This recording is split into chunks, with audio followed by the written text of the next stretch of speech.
রাত বেশি হলে তারা কথাগুলি পত্রিকায় দিতে পারবে না, সেই জন্য পুরা নিউজ বলার আগে হেডলাইনগুলি জানাই দিলাম।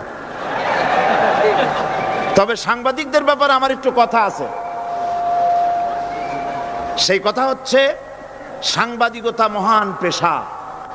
সব সময় আমরা সম্বোধন করি সাংবাদিক বন্ধুগণ, আমরা জাতির বিবেক তাদেরকে মনে করি, ঠিক কিনা বলেন? এই চট্টগ্রাম তাফসীরুল কোরআন মাহফিল কি নিয়ে যা ঘটলো, সাংবাদিকদের মাধ্যমেই গোটা জাতি এবং দুনিয়া জানতে পেরেছে। ওই সব সাংবাদিকদেরকে আমি আমার অন্তরের অন্তঃস্থল থেকে মোবারকবাদ জানাই, যে সব সাংবাদিকরা জীবনের ঝুঁকি নিয়ে সত্যকে বিকশিত করেছেন। কিন্তু তার মধ্যেও কিছু কিছু সাংবাদিক আছে, আমি তাদেরকে দু একটি কথা না বলে পারবো না। বলবো? বলাই লাগবে। তার মধ্যে একটি পত্রিকা, যার নাম জনকণ্ঠ ওরফে রকণ্ঠ, এই পত্রিকাটি আজ রিপোর্ট করেছে, জনকণ্ঠ, সশস্ত্র ক্যাডার প্রহরায় চট্টগ্রামে সাঈদীর তাফসীর মাহফিল শুরু। আজকের এই লক্ষ লক্ষ জনতাকে জিজ্ঞেস করতে চাই, এই লক্ষ লক্ষ জনতা, আপনারা কোন সশস্ত্র ক্যাডার চোখে দেখেছেন?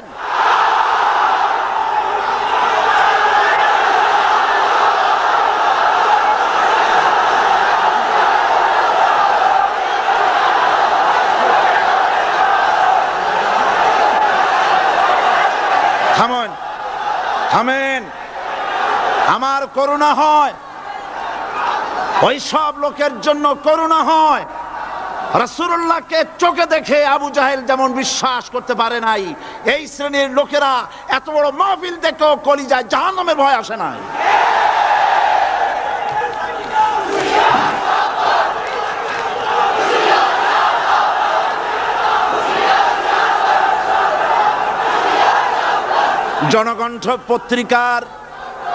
জনকণ্ঠ পত্রিকার সাংবাদিক যদি খুঁজে খুঁজে সশস্ত্র ক্যাডার আপনি এভাবে খুঁজে খুঁজে পান, সাংবাদিকতার চাকরি ছেড়ে পুলিশে চাকরি নিন।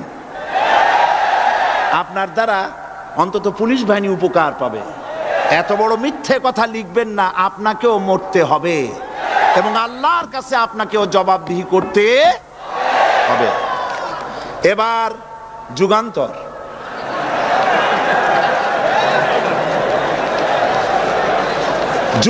পত্রিকা নতুন বেরিয়েছে। যুগান্তরকে দেশবাসী বস্তুনিষ্ঠ সংবাদ পরিবেশন করবে বলেই আশা করে।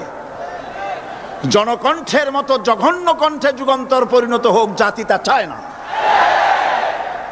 যুগান্তরের রিপোর্টার কি রিপোর্ট করলেন?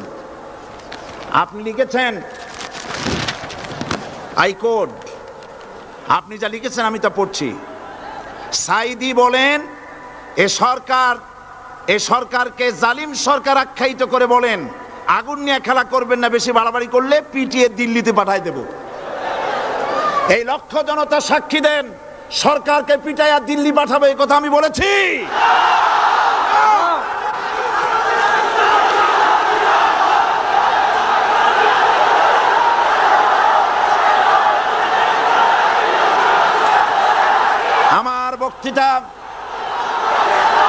আমার বক্তব্য রেকর্ড হয়, টিভি আছে, ভিডিও আছে।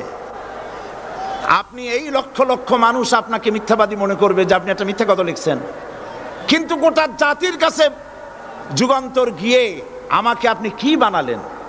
40 বছর এই রাস্তায় কথা বলি, কোরআনের কথা বলি, 40 বছর এই রকমের হালকা কথা, সরকার পিটাইয়া দিল্লি পাঠাবো এই রকমের পোলাপানের মতো কথা যদি আমি বলতাম, তাহলে কি মানুষ আসতো আমার মাহফিলে? এই যুগান্তর পত্রিকা আমার বগুড়ার বক্তৃতাকে বিকৃত করেছে। বগুড়ায় আমি কি বলেছিলাম আজকে সে কথা আপনাদের জানা দরকার। সরকারের সোনার ছেলেরা আমাকে বলেছে আমি স্বাধীনতা বক্তব্য রাখি, স্বাধীনতা বিরোধী বক্তব্য রাখি। বগুড়ায় তার প্রমাণ করেছি। বগুড়া আমি কি বলেছি? বগুড়ায় আমি বক্তব্য রাখতে গিয়ে বললাম, বর্তমান প্রধানমন্ত্রী, আমি যা বলি আমার তা মনে থাকে এবং রেকর্ড আছে, হাজার হাজার মানুষের সামনে বলেছি। কোন পত্রিকা এরকমের বেকায়দা রিপোর্ট করে না যেমন আজকে আপনি করেছেন, পিঠে দিল্লি পাঠাবো। কি আর কেউ করেছে রিপোর্ট? সেখানে আমি বলেছি 4 দলের মহাসমাবেশগুলি দেখে প্রধানমন্ত্রীর মাথা খারাপ হয়ে গেছে। আর মাথা খারাপ হইতেই পারে, যেহেতু ফ্যামিলি অ্যাফেয়ার্স যদি খারাপ থাকে মাথা গরম থাকে। আমি সেখানে বলেছি প্রধানমন্ত্রী তিনি বলেছেন 4 দল একত্রিত হয়ে বাংলাদেশটারে পাকিস্তান বানাবে। দেখছেন না পত্রিকায়? আমি বলেছি দেখেন, একটা দেশের প্রধানমন্ত্রী মিথ্যা কথা বলেন, আমি এই রকমের কথা বলবো না, তবে উনি যা বলেন তা কিন্তু সত্য নয়। মিথ্যাবাদী আমি বলতে পারি না, বলবোই না, তবে যা বলেন তা সত্য নয়। আস্তে করে বলছি। উনি বলছেন দেশটারে পাকিস্তান বানাবে 4 দল। আমি বললাম বিগত 21 বছর যারা দেশ চালাইছে তারাই তো 4 দলের মধ্যে আছে না নাই? পাকিস্তান বানাইছে তারা? আচ্ছা আপনারা বলেন পাকিস্তান কাছে না হিন্দুস্তান কাছে? আমি বলেছি যদি বাংলাদেশকে কেউ পাকিস্তান বানাতে চায় তাহলে সর্বপ্রথম কাশ্মীর পাকিস্তান হতে হবে, তারপরে হিন্দুস্তানকে পাকিস্তান হতে হবে। এটা যেমন সম্ভব নয়, কিয়ামত পর্যন্ত বাংলাদেশ পাকিস্তান হওয়া সম্ভব নয়। আমার এই স্পষ্ট বক্তৃতার হাজারো রেকর্ড আছে বগুড়ায়। কেউ ধরনের বাজে রিপোর্ট করেনি। যুগান্তর লিখেছে, সাইদি বলেছে কাশ্মীর পাকিস্তান হইলেই বাংলাদেশ পাকিস্তান হয়ে যাবে। আমি ওই দিন ঢাকায় এসেই যুগান্তর পত্রিকার চিফ রিপোর্টারকে টেলিফোন করে বলেছি আপনি একটা ভুল রিপোর্ট আপনার সাংবাদিক করেছে বগুড়া থেকে, জাতি বিভ্রান্ত হবে। আমি একটা প্রতিবাদ পাঠালাম, অনুগ্রহ করে আমার প্রতিবাদ সেবে দিবেন। ওনরা সাংবাদিকতার প্রতি মর্যাদা দিতে গিয়ে আমার এই বক্তব্যটা ছাপেন নাই। তার মানে হলো আমার বিরুদ্ধে যদি কেউ কথা বলে হুবহু ছাপা হবে, আর আমি যদি সেলফ ডিফেন্স দিতে চাই বস্তুনিষ্ঠভাবে আমাকে কভারেজ দেওয়া হবে না। এটাই হলো তাদের সবচাইতে আমার প্রতি ক্ষোভ। এবং তারা চায় আমাকে জনগণ থেকে বিচ্ছিন্ন করতে, কিন্তু জনগণ থেকে আমাকে বিচ্ছিন্ন করা যাবে না। কারণ আমার আকর্ষণে মানুষ আসে না, আকর্ষণ হলো আল্লাহর কোরআন। জনগণকে বিচ্ছিন্ন করা যাবে না। আমি তাফসীরের আগে যুগান্তর পত্রিকার সাংবাদিককে অনুরোধ করব, আপনি অনুগ্রহ করে আপনি এই সংশোধনটি মেহেরবানি করে পাঠিয়ে দিন যে গতকাল যে কথা বলা হয়েছিল যে সরকারকে লাঠি দিয়ে পিটাইয়া দিল্লি পাঠায় দেবো, এই কথা যে এটা আমি ভুল লিখেছি। মানুষ ভুল স্বীকার করলে কোনো অপরাধ নাই, অন্যায় নাই। আমরা আশা করব আগামীকালের যুগান্তরে আমরা দেখব যে আপনি ভুল স্বীকার করেছেন, এর দ্বারা যুগান্তরের মান কমবে না, মান বেড়ে যাবে। আর যদি ভুল স্বীকার না করেন আল্লাহর অভিশাপের জন্য প্রস্তুত থাকবেন। দরুদ শরীফ পড়েন, আল্লাহুম্মা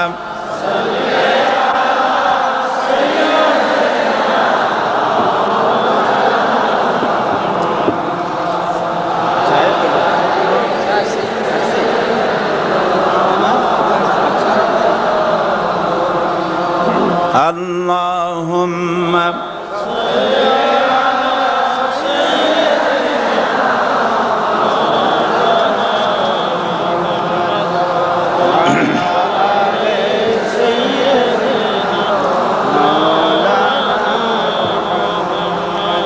বন্ধুগণ, কোরআনে কারীম হচ্ছে বিশ্ব মানবতার জন্য সর্বশ্রেষ্ঠ হেদায়েতের কিতাব।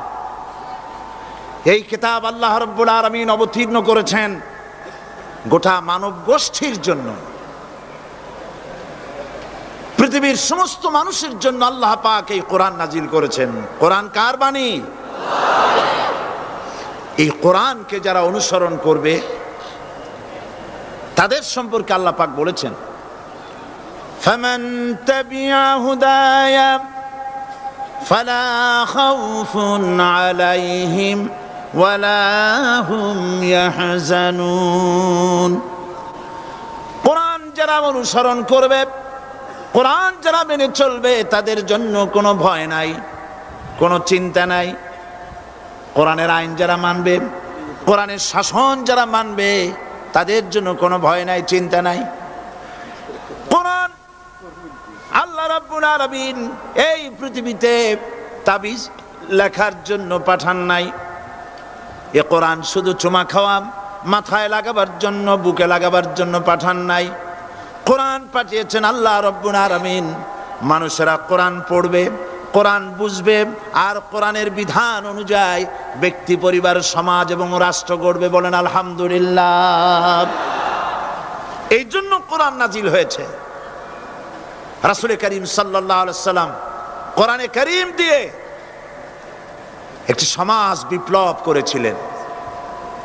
কোরআন নাজিল এর উদ্দেশ্য আর রাসূল পাঠাবার উদ্দেশ্য সম্পর্কে আল্লাহ পাক বলছেন, হুয়াল্লাযী আরসালা রাসূলাহু বিল হুদা ওয়া দীনিল হক লিইয়ুযহিরাহু আলাদ-দীনি কুল্লিহি ওয়া কাফা বিল্লাহি শাহীদা।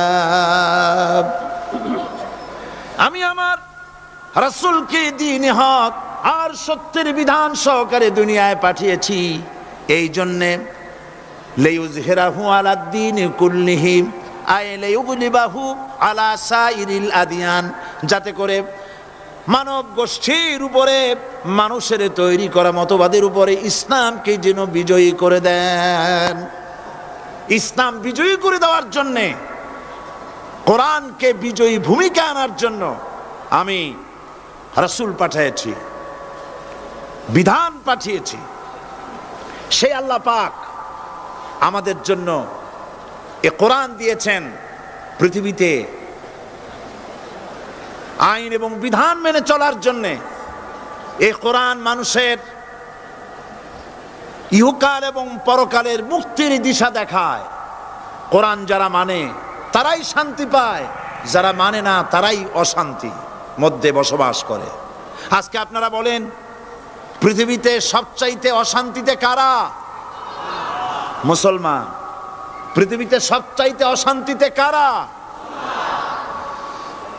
তাহলে অর্থ দাঁড়ায় এই যে কোরআন যাদের কাছে থাকবে, কোরআন যারা তেলাওয়াত করবে, কোরআনের আইন কানুন যারা পড়বে, কোরআন যাদের বাড়িতে থাকবে, তারাই সব থেকে অবহেলিত, লাঞ্ছিত হবে। অর্থ কি তাই হবে নাকি? না, তা হবে না। আল্লাহ পাক বলেছেন, তাহা মা আনজালনা আলাইকাল কুরআনা লিতাশকা। নবী হে, এই কোরআন আমি অবতীর্ণ করেছি এজন্য নয় যে কোরআন আপনার ভাগ্যকে বিনষ্ট করে দেবে, বরং কোরআন এসেছে ভাগ্যকে সুপ্রসন্ন করার জন্য। সুবহানাল্লাহ। সেই কোরআন থেকেই আমরা আলোচনা করেছি। গতকাল আলোচনা করেছিলাম সূরা আল বাকারার 255 নম্বর আয়াত। আয়াতটার নাম কি? আয়াতুল কুরসি। গতকালকের মতো আজও আসুন আমার সাথে তেলাওয়াত করেন। আউযু বিল্লাহি মিনাশ শাইতানির রাজিম। বিসমিল্লাহির রাহমানির রহিম। প্রত্যেক অক্ষরে অক্ষরে 10-10 করে নেকি এখন আমাদের নামায় আমলে লেখা হচ্ছে। সুবহানাল্লাহ। গলা ছেড়ে দিয়ে সবাই পড়েন আমার সাথে। আল্লাহু লা ইলাহা ইল্লা হুয়াল হাইয়ুল কাইয়্যুম লা তাখুযুহু সিনাতুন ওয়ালা নাওম লাহু মা ফিস সামাওয়াতি ওয়া মা ফিল আরদ মান যাল্লাযী ইয়াশফা'ু 'ইনদাহু ইল্লা বিইذনিহি ইয়ালামু মা বাইনা আইদিহিম ওয়া মা খালফাহুম ولا يحيطون بشيء من علمه إلا بما شاء وسع كرسيه السماوات والأرض ولا يؤوده حفظهما وهو العلي العظيم صدق الله العظيم আয়াতুল কুরসি হচ্ছে কোরআন শরীফের সর্বশ্রেষ্ঠ আয়াত। সুবহানাল্লাহ। রাসূল বলেছেন আয়াতুল কুরসি হচ্ছে কোরআনে কারীমের সর্বশ্রেষ্ঠ আয়াত এবং আল্লাহ পাকের তাওহীদের ব্যাপারে, সার্বভৌমত্বের ব্যাপারে এত বিস্তারিত অল্পের মধ্যে আর অন্য কোন আয়াতের মধ্যে এভাবে আসে নাই। এই জন্য আয়াতুল কুরসির এত মর্যাদা। কালকে আরো একটি হাদিস শোনাইছিলাম, বোধহয় নিশ্চয়ই আপনাদের মনে আছে, প্রত্যেক ফরজ নামাজের পরে আয়াতুল কুরসি যে একবার পড়বে, তেলাওয়াত করবে, কিয়ামতের দিন আল্লাহ পাক তার সম্পর্কে সিদ্ধান্ত নিবেন, তাকে জান্নাত দিয়ে দিবেন। সুবহানাল্লাহ কইতে ইচ্ছে করলো না? আলহামদুলিল্লাহ বলবেন না? তার অর্থ হলো এই আয়াতুল কুরসি যদি মানুষ পড়ে আর বোঝে আর ওই অনুযায়ী যদি আকীদা তৈরি হয়, জীবন তৈরি হয়, তার জীবন জান্নাতের জন্য তৈরি হয়ে যায়। গতকাল আল্লাহ পাকের সার্বভৌমত্বের কথা আমরা আলোচনা করেছিলাম। আজকে আলোচনা করব আল্লাহ পাকের পরিচয়। আল্লাহ পাক তিনি কে? আমরা বলি আল্লাহ। আমরা কি বলি? বলেন সবাই, কি বলি? আমি অনেকবার আপনাদেরকে এই কথাটা বলেছি, বোধহয় নিশ্চয়ই মনে আছে। আল্লাহ এই উচ্চারণটা আমাদের অনেকের হয় না, কেউ বলে না আল্লাহ। আল্লাহ পাকের উচ্চারণটা হচ্ছে, আল্লাহ পাকের নামের উচ্চারণ হচ্ছে আল্লাহ। মুখটা একটু গোল হয়ে যাবে, বলেন আল্লাহ আল্লাহ সুবহানাল্লাহ। পৃথিবীতে বিভিন্ন জাতি তার স্রষ্টাকে, তারা যাকে স্রষ্টা মনে করে, বিভিন্ন নামে ডাকে। কেউ বলে ভগবান, কেউ বলে ঈশ্বর, কেউ বলে পরমেশ্বর, কেউ বলে বিধাতা, কেউ বলে গড। বিভিন্ন নামে লোকেরা এভাবে ডাকে। তো ভগবান বললে তার প্রতিশব্দে স্ত্রীলিঙ্গে কি আসে? বলেন ভগবতী। ঈশ্বর বললে স্ত্রীলিঙ্গে কি আসে? ঈশ্বরী। বিধাতা বললে তার স্ত্রীলিঙ্গে কি আসে? বিধাত্রী। গড, এটার স্ত্রীলিঙ্গে আসলে কি হবে? তো প্রত্যেকটি, তারা যে ভাষায় আল্লাহকে ডাকে, প্রত্যেকটি ভাষায় স্ত্রীলিঙ্গে একটি প্রতিশব্দ আসে। আল্লাহ এর স্ত্রীলিঙ্গে, এর প্রতিশব্দে আরেকটি শব্দ কি গোটা বিশ্ব খুঁজে পাওয়া যাবে? জোরে বলেন, যাবে? যাবে না। এবং অন্যান্য নামগুলি সন্ধি বিচ্ছেদ করলে অর্থই হবে না। গড, এটাকে যদি উল্টায়া বলা হয় তাহলে কি হয়ে যাবে? এবার দেখুন, আল্লাহ এই নাম, আল্লাহর পরিচয় কি? যদি বলা হয় যে আল্লাহর পরিচয় কি, শুধু আল্লাহ দিয়ে আল্লাহকে চেনা যাবে, আল্লাহকে চেনা যাবে। আল্লাহ রাব্বুল আলামিন বলছেন, আল্লাহু লা ইলাহা ইল্লা হুয়াল হাইয়ুল কাইয়্যুম। আল্লাহ হচ্ছেন তিনি যিনি ছাড়া কোনো ইলাহ নাই, মাবুদ নাই, উপাস্য নাই। সুবহানাল্লাহ। এখন আল্লাহর যদি প্রথম একটা অক্ষর আলিফ ছেড়ে দেওয়া হয় তাহলে থাকবে কি? লিল্লাহ। এই লিল্লাহ দিয়েও কেউ যদি আল্লাহর পরিচয় পেতে চায় তাহলে পেয়ে যাবে। আল্লাহ রাব্বুল আলামিন কোরআনে কারীমের ভিতরে শুধু লিল্লাহ দিয়েও আল্লাহকে চেনার ব্যবস্থা করেছেন। লিল্লাহি মা ফিস সামাওয়াতি ওয়া মা ফিল আরদ। আকাশ এবং জমিনের সার্বভৌমত্বের একচ্ছত্র মালিকানা কার? আল্লাহ পাকের। এখন লিল্লাহ থেকে একটা লাম ছেড়ে দেন, কি থাকবে? লাহু। এই লাহু দিয়েও আল্লাহর পরিচয় পাওয়া যাবে, যাবে না? কোরআন বলছে লাহু মাকালিদুস সামাওয়াতি ওয়াল আরদি ইউবসিতুর রিজকা লিমান ইয়াশা। আকাশ এবং জমিনের রিজকের চাবিকাঠি আল্লাহ পাকের কাছে, যারে খুশি তিনি পর্যাপ্ত রিজেক তিনি দান করেন। সুবহানাল্লাহ। এবার লাহুর লাম ছেড়ে দেন, থাকবে কি? একটা অক্ষর। এই একটি অক্ষর দিয়ে আল্লাহ পাকের চেনা যাবে। ইন্নাহু হুয়াল গফুরুর রহিম। তিনি হচ্ছেন মহা ক্ষমাশীল, দয়াবান। আল্লাহর পরিচয় আল্লাহকে দিয়েই জানা যায়। আল্লাহর পরিচয় হচ্ছে তিনি এই আকাশ সৃষ্টি করেছেন, এই জমিন সৃষ্টি করেছেন, মানব গোষ্ঠীকে সৃষ্টি করেছেন। আকাশের স্রষ্টাকে, জমিনের স্রষ্টাকে, মানুষের স্রষ্টাকে আল্লাহ পাক। দেখুন,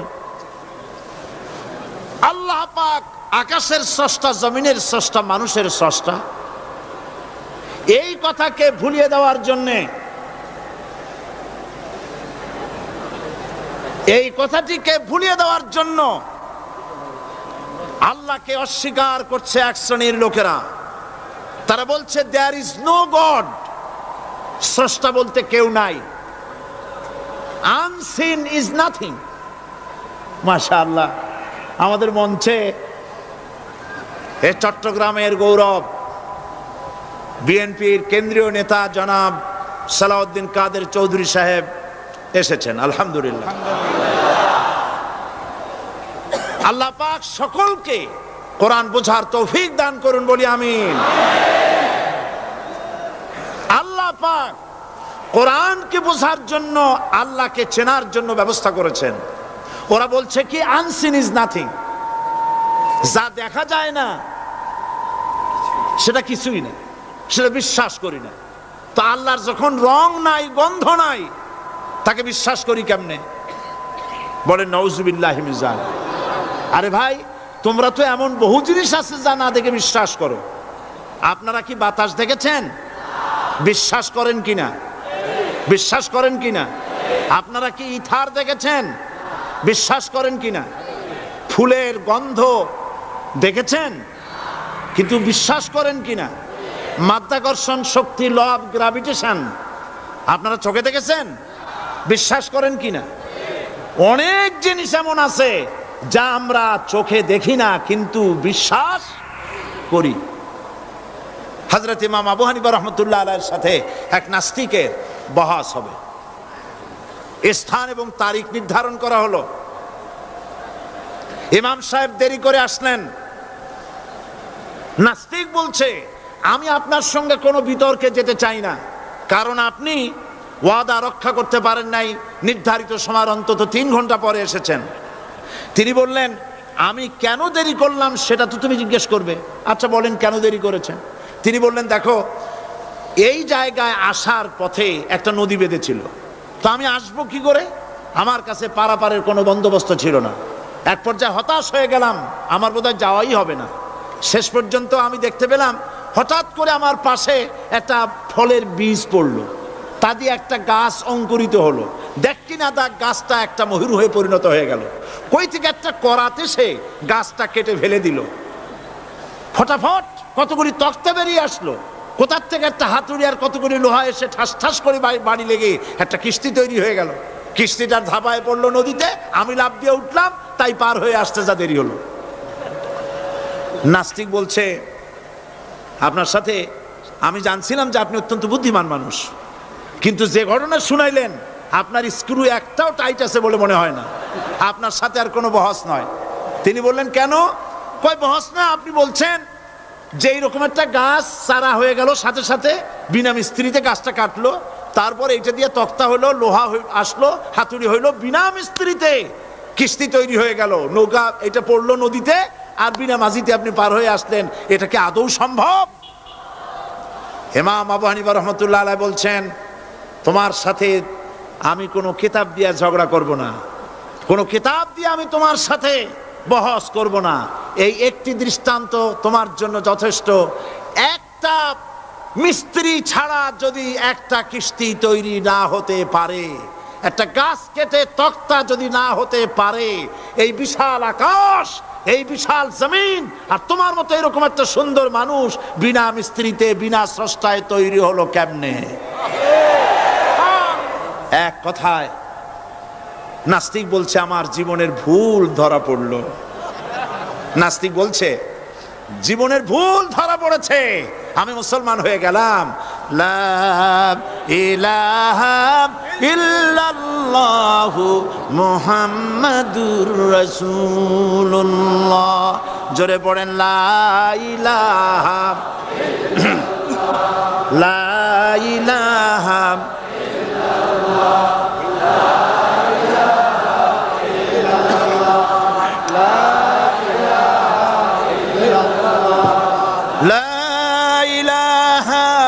ইল্লাল্লাহু মুহাম্মাদুর রাসূলুল্লাহ।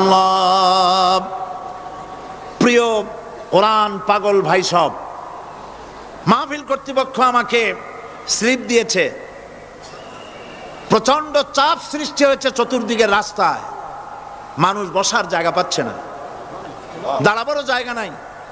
আমরা তো এই মাঠ টেনে লম্বা করতে পারবো না, তবে আপনারা একটু চেপে বসলে বোধহয় ভালো হয়। আপনারা কি রাগ করবেন নাকি? তাহলে বসা অবস্থায় দাঁড়াবেন না মোটেই? বসা অবস্থায় সামনের দিকে একটু এগিয়ে আসা যায় কিনা?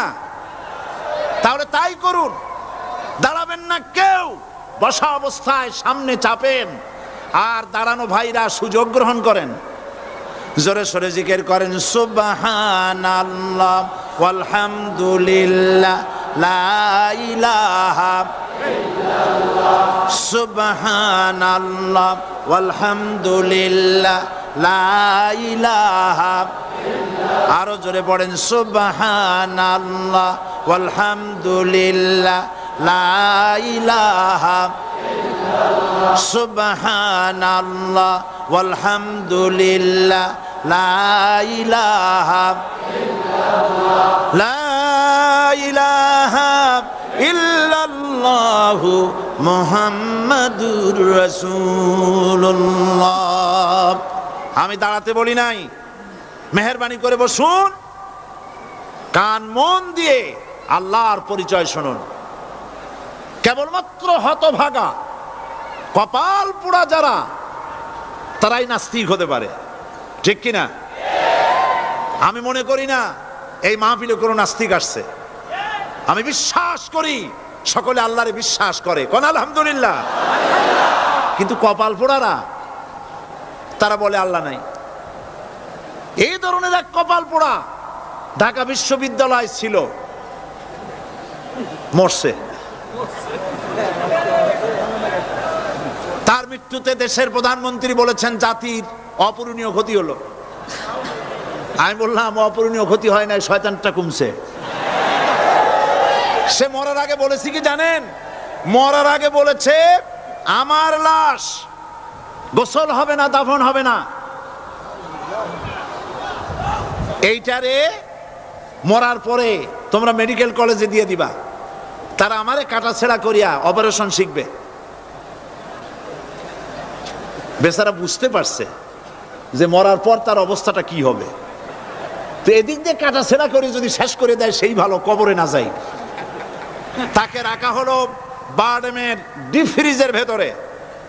কদিন পরে তার অন্তিম ইচ্ছে অনুযায়ী মেডিকেল কলেজে পাঠানো হলো।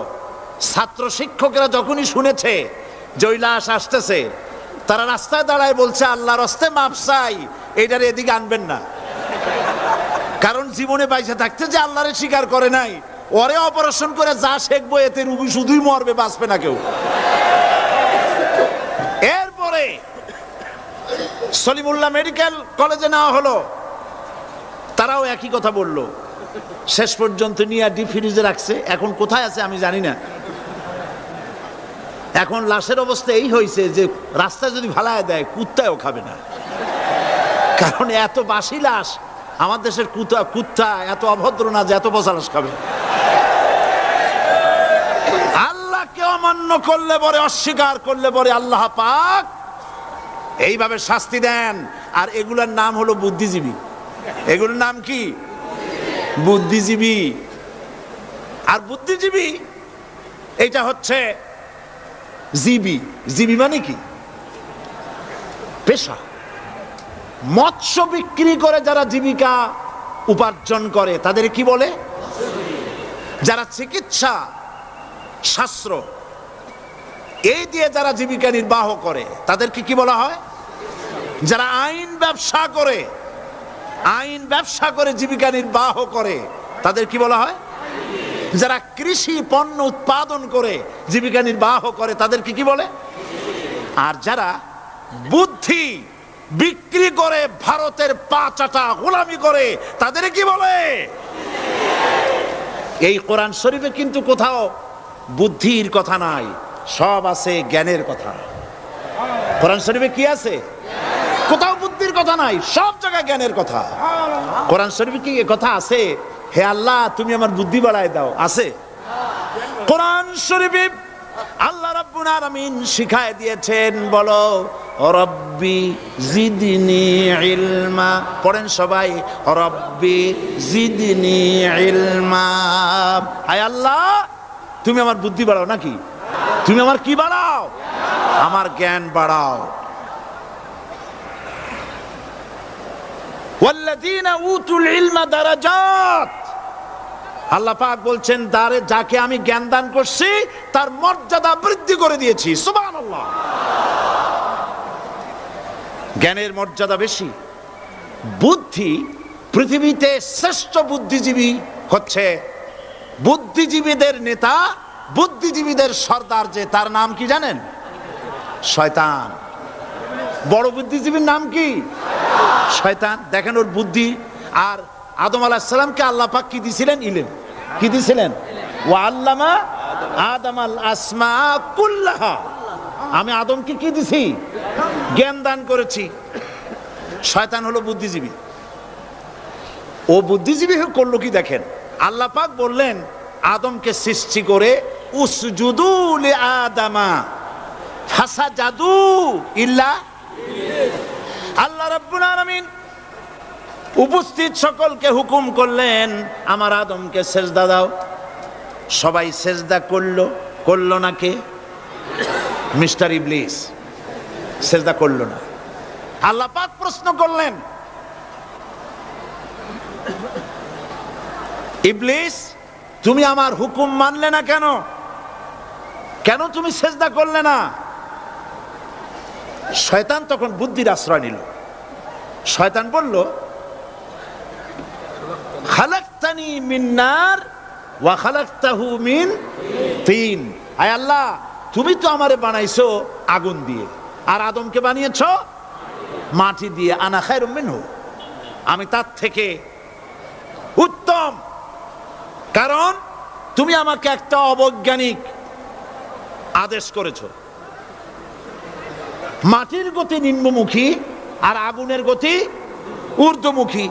ঊর্ধ্বমুখী জিনিসকে নিম্নমুখী জিনিসের সামনে মাথা নত করতে বলা সম্পূর্ণ আনসাইন্টিফিক। এই জন্য আমি এটা মানতে পারিনি। আল্লাহ পাক বললেন কিচ্ছু না, মানুষ জায়গা না পাই আসতেছে, বসান। এখানে যারা দাঁড়িয়েছে বসা লোকেরা তাদেরকে বসায় দেন, আছেন? আরে ভাই, আপনারা বোঝেন না কেন? আপনারা বোঝেন না কেন? সরকারের সোনার ছেলেরা এইখানে আসার সাহস করবে না।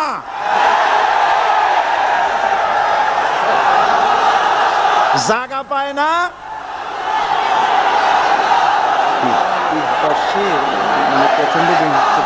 করবো কি আমি? কিছু করেন, বসেন, থামেন। মানুষ বসার জায়গা পাচ্ছে না বলে অসুবিধা হচ্ছে। নড়াচড়া কেউ করবেন না, কোন আওয়াজ করবেন না।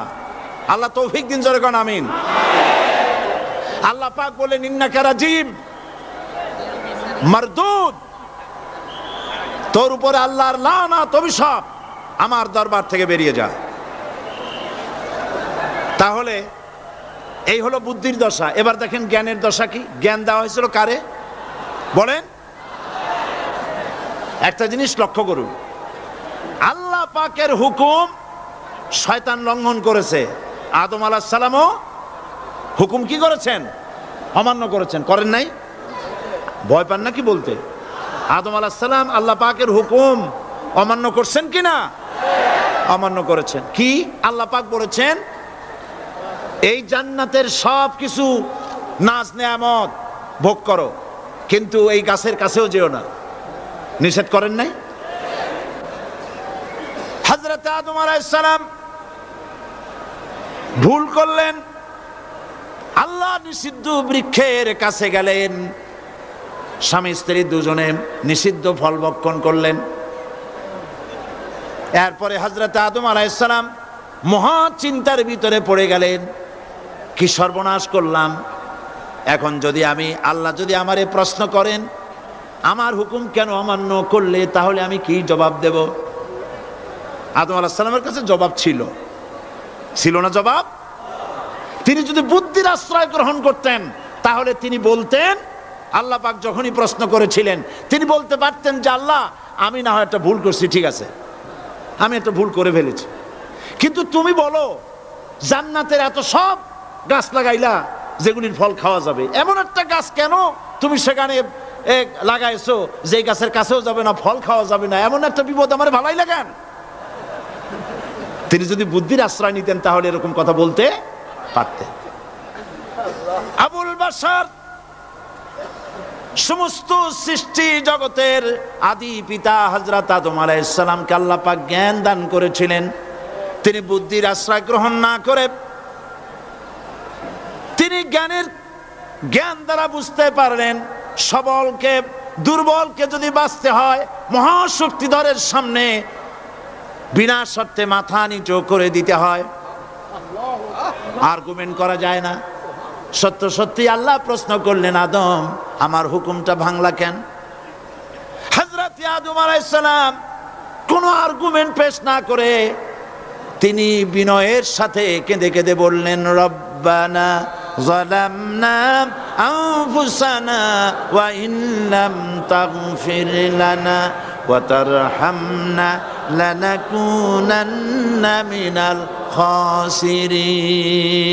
সবাই পড়েন, রব্বানা যালামনা আনফুসানা ওয়া ইল্লাম তাগফির লানা ওয়া তারহামনা লানাকুনান্না মিনাল খাসিরিন।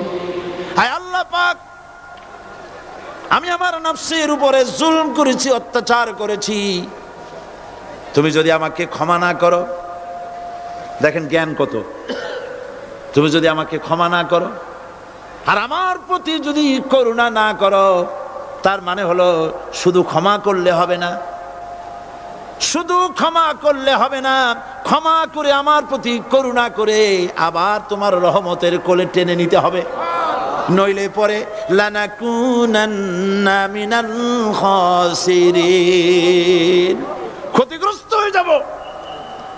মাফও করবা, করুণাও করবা। সুবহানাল্লাহি ওয়া বিহামদিহি। আল্লাহ পাক দুজনকেই পাঠায় দিলেন। শয়তান আসলো, শয়তান হইয়া আদম আলাইহিস সালাম হলেন। তার ভুল মাফ হয়ে গেল। নবুয়তের মর্যাদা দিয়ে আল্লাহ পাক পৃথিবীতে পাঠায় দিলেন। সুবহানাল্লাহ। সুতরাং কোরআন শরীফে কোথাও বুদ্ধির কথা নাই, জ্ঞানের কথা আছে। আল্লাহ পাক বলছেন, আমি দাউদ এবং সুলাইমানকে জ্ঞান দান করেছি, ইব্রাহিমকে জ্ঞান দান করেছি। কোরআন শরীফের বহু জায়গায় শুধু জ্ঞানের কথাই বলা হয়েছে। সুবহানাল্লাহ। সুতরাং এই বুদ্ধিজীবীরা তারা আসল জ্ঞানটা নাই। আসল জ্ঞান কোনটা বলেন? কোনটা? ডক্টর শহীদুল্লাহ মরহুম, আমি অনেকবার বলেছি তার কথা, আল্লাহ তাকে জান্নাতুল ফেরদাউস নসিব করুন, বলেন আমিন। ডক্টর শহীদুল্লাহ মরহুম বলতেন তার লোকদেরকে যে তোমরা বিদেশ থেকে অনেক ডিগ্রি নামের আগে আনতে পারো, তোমরা পণ্ডিত, একথা আমি স্বীকার করি, কিন্তু কোরআন শরীফের জ্ঞান যদি না থাকে তাহলে পণ্ডিতের আগে আর একটা শব্দ বসবে, মূর্খ পণ্ডিত। কোরআনের জ্ঞান পাণ্ডিত্যকে পরিপূর্ণ করে দেয়, কারণ ওয়ামা উতীতুম মিনাল ইলমি ইল্লা কালিলা। সুবহানাল্লাহ।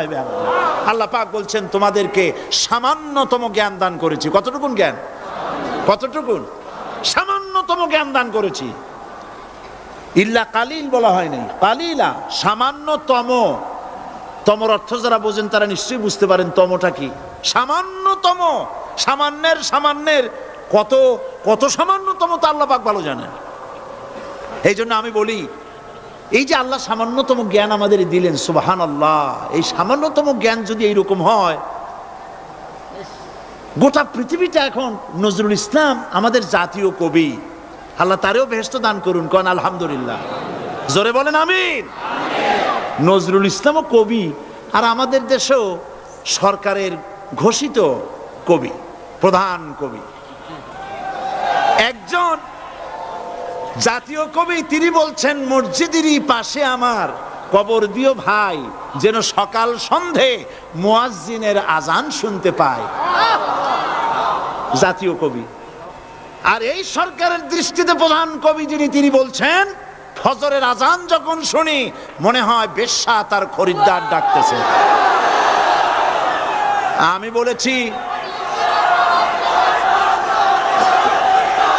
আমি বলেছি এটা তো তুমি শুনবাই, কারণ ছাত্র জীবন থেকে ওই আওয়াজ শোনার যাদের অভ্যেস, বুড়া হইছে এখনো বেশ্যার আওয়াজ ছাড়ার কানে কিছুই আসে না। নাউজুবিল্লাহ, নাউজুবিল্লাহ, আল্লাহর লানত। বন্ধুগণ, মানুষ নাস্তিক হয় কখন? যখন তার কাছে আসল জ্ঞান থাকে না। কোরআন হচ্ছে আসল জ্ঞান। কাজী নজরুল ইসলাম বলেছেন, আজ থেকে কত বছর আগে, বিশ্ব নিখিল দেখবো আমি আপন হাতের মুঠায় পুরে। আজকে পৃথিবী আপনার মুঠায় আসছে না? উনি দেখে যান নাই, কিন্তু আসছে কিনা? আজকের পৃথিবীর নাম হয়েছে গ্লোবাল ভিলেজ। গোটা পৃথিবী এখন একটা পল্লী। আমেরিকার নির্বাচনের ফলাফল আমরা এখানে বসে দেখতেছি, দেখতেছেন কিনা? আমেরিকা একটা প্যাঁচ লাগিয়ে গেছে না? কালকে বলছি, আমেরিকায় তো এরকমের বাংলাদেশি প্যাঁচ লাগা উচিত ছিল না, কিন্তু প্যাঁচটা লাগলো কেন? আমার মনে হয় যে আমাদের দেশের সরকার প্রধান বারবার যাওয়াতে এই রোগ ওখানেও সংক্রামিত হয়েছে।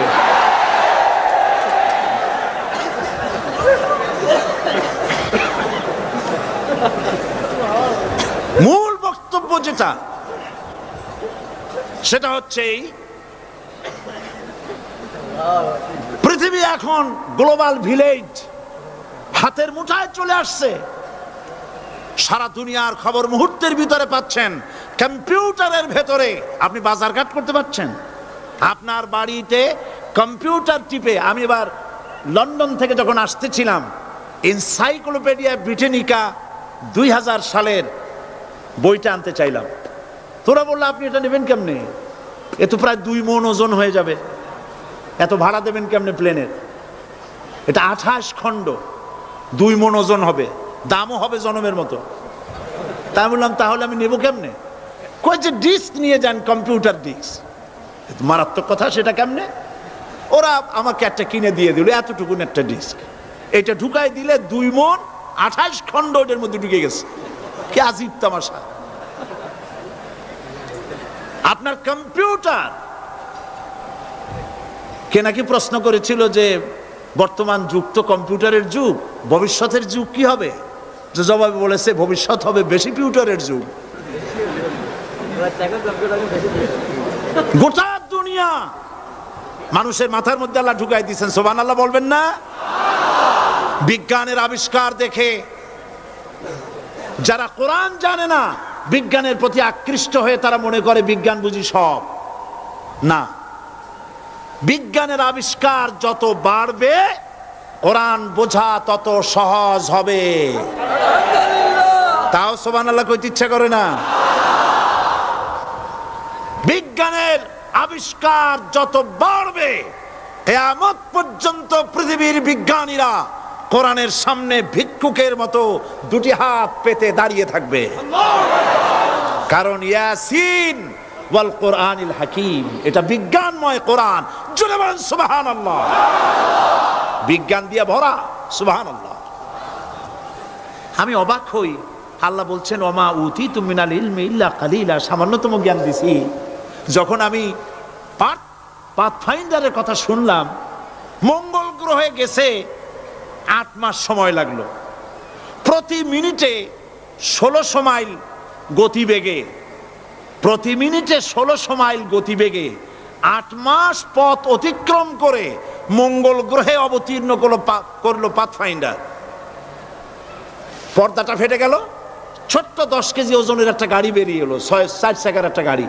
ওর মধ্যে পাওয়ারফুল ক্যামেরা ট্যামেরা আরো কি কি ছিল, সেটা ওখান থেকে ফটোগুলি ক্যাচ করছে আর ট্রান্সমিট করে দিচ্ছে নাসায়।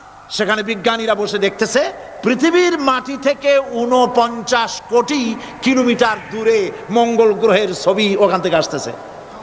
এক পর্যায়ে বিজ্ঞানীরা তারা দেখতে পেল যে এই পাথফাইন্ডারটা চলতে গিয়ে একটা পাথরের সাথে ধাক্কা লেগে কাইট হয়ে পড়ে গেছে।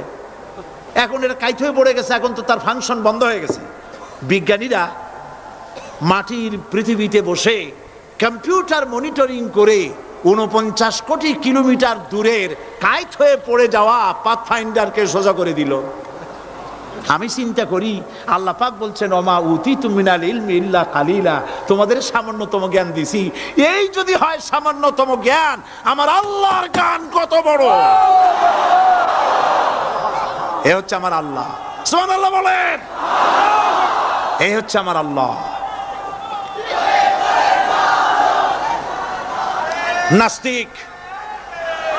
নাস্তিক মুরতাদ পৃথিবীর সবচাইতে নিকৃষ্ট মানব সৃষ্টির ভিতরে, উলাইকা শাররুল বারিয়া, মানব সৃষ্টির ভিতরে সৃষ্টিকুলের মধ্যে আল্লাহ যা সৃষ্টি করেছেন তার মধ্যে সবচাইতে নিকৃষ্ট হলো কাফের। সবচাইতে নিকৃষ্ট কি? যারা আল্লাহকে অস্বীকার করেছে, যারা নাস্তিক, যারা মুরতাদ। আল্লাহ পাক জ্ঞান দান করেছেন মানুষকে। সুতরাং আল্লাহ পাক কোরআনের মধ্যে তার নিজের পরিচয় ছোট্ট একটি সূরার মধ্যে ব্যাপক আকারে বলে দিয়েছেন। কি? কারো মুখাপেক্ষী নন, তিনি কাউকে জন্ম দেন নাই, তাকেও কেউ জন্ম দেয়নি, আকাশ আর জমিনে আল্লাহর সমকক্ষ কেউ নাই।